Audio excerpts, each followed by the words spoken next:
একটা ক্লাস না হলে ওরা এক্সট্রা কিভাবে শিখে? আর আজকে ওদের একটা করতে মজা করতে হচ্ছে, ওরা এই যে ক্যালকুলেটরের মধ্যে তোমার ছবি দেখাচ্ছে, আমার ছবি দেখাচ্ছে, আজকে আমি ওদের ক্যালকুলেটরে কিভাবে দেখো, যে দেখেন ক্যালকুলেটরে কিভাবে সাইনের মান আসে, অরিজিনাল ক্যালকুলেটর কিভাবে হিসাব করে, ওই জিনিসটা দেখেন।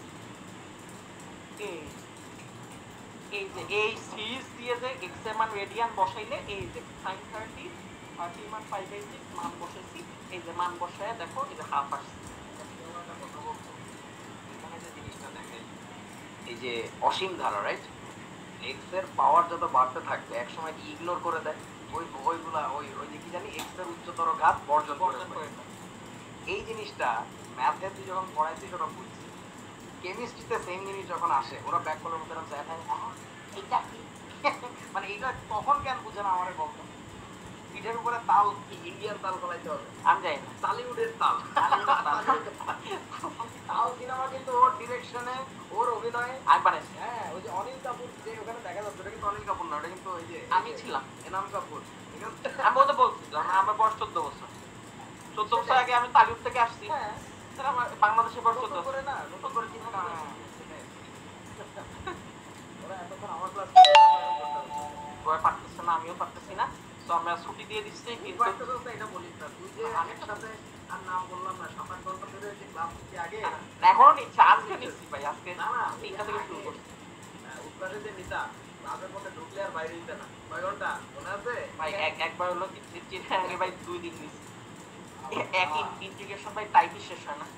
এই যে ওরা বুঝতেছে ওদের টাইপ শেষ হচ্ছে না, প্লাস পোলামেনও মজা হচ্ছে, হ্যাঁ শিখতে যাচ্ছে।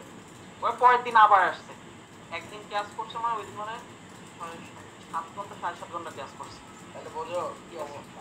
এর পরের দিন আবার অ্যাপ্লিকেশনের সময় কিন্তু এই কাজ করা লাগবে ওদেরও। ওরা তো লোডই নিতে পারে, আরে ওরা তো 1-2 ঘন্টা ক্লাস করার পর বলে যে সুবিধা লাগছে, অনলাইনে ক্লাস করতেছিস তাই যদি এই কথা বলি, ওখানে গাদাগাদি করে বসতে ভাই, গরম, কারেন্ট নাই, আল্লাহ বললেন উপর দিয়ে আর একটা ঠ্যাঙে যদি মাথা করে দিতেই সব দিয়ে আমি দেখেছি ভাই। এটাই কাহিনী, লজ্জার কথা কি কমু। এক ছেলে এরকম ব্রেক দিছি, ও পরে বেন ভাইঙ্গা বাইরেছি, কেন? প্রায় 2-3 ঘন্টা টানা নিছি ব্রেক, এরপর আবার টানা 3 ঘন্টা ক্লাস হবে, তো ও বেঞ্চ ভাইঙ্গা বেরিয়েছে কেন? এত কোনায় বসছে, এত চিপাচিপি করে কোনায় বসছে, ওর টয়লেটে উঠে যেতে পারে না, তো ওর এখন যাইতেই হবে, ফাইটা যাচ্ছে মানতেছে না, টয়লেট যা মানতেছে না। তো এই অবস্থা ছিল, ওর তো আরামে। আমি বলছি তোমার কি লাগছে, তুমি খাও, খাইতে খাইতে মোবাইলটা নিয়ে দেখো, আমরা ক্ষুধা লাগছে, ঘুম আসছে। এই যে এটা the road to success and the road to failure are almost exactly the same. তোমার কি মনে হয়? হ্যাঁ, ডেফিনেটলি তুমি ফেইল করতে করতেই না, মানে সাকিব আল হাসান বারবার ট্রাই করছে একটা সার্টেন শট, ফেইল করতে হঠাৎ না বাইরে গেছে। তো ব্যাপারটা হচ্ছে যে ফেইলিয়ারের রাস্তা সাকসেসের রাস্তা একই, চেষ্টা করতে থাকতে হবে, এবং সেই রাস্তাটার নাম হচ্ছে চেষ্টা, চেষ্টা এবং চর্চা, চেষ্টা এবং চর্চা, এটাই করতে হবে। তো এই কথার উপর ভিত্তি করে আমরা আজকে বিদায় নিচ্ছি। তোমাদের জন্য অনেক খিদে লাগছে, এত তাল খাওয়াইছি ভিডিওর উপর দিয়ে, তাও ওদের ফেট করে না, ঠিক আছে? তো নেক্সট দিন দেখা হবে ইনশাল্লাহ, আমরা নেক্সট দিন বাকি লিমিটের অঙ্কগুলো শেষ করবো, নেক্সট দিন শেষ হবে ইনশাল্লাহ। টাটা, ওকে, আল্লাহ হাফেজ।